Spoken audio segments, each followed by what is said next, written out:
gives you motivation, builds your confidence?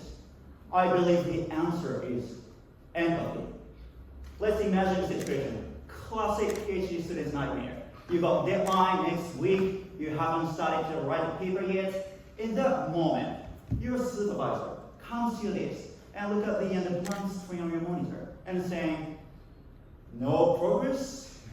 What have you been doing? Zero empathy. You instantly lose your confidence, motivation. We wish our supervisor would be like, I got you. I got the same situation when I was a student. But don't worry about it. We can get through it. The shift, empathy, makes a difference between giving up and pushing forward. Same loss of motivation happen when you lose ability to walk, speak, even go to grocery shopping.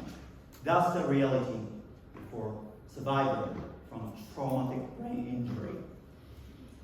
We created virtual reality environment where patients can practice daily activities such as going to the supermarket.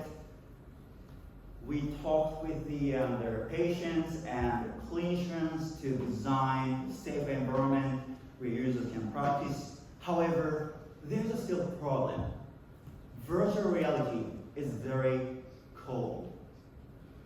In the rehabilitation, patients might feel anxiety or frustrated because they can't do what they could do before injury.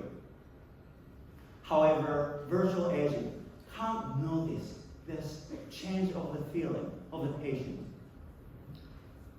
To understand patient's feeling, we use multiple biosignals, brain activity to understand the emotion, heart rate, to know your stress level, to enable virtual agent to know the change of feeling, and then give her empathic feedback.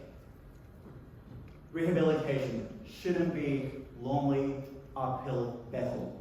It should be collaborative work. Whether you write a PhD thesis or relearn daily activities after brain injury, you don't have to feel lonely. Thank you for listening.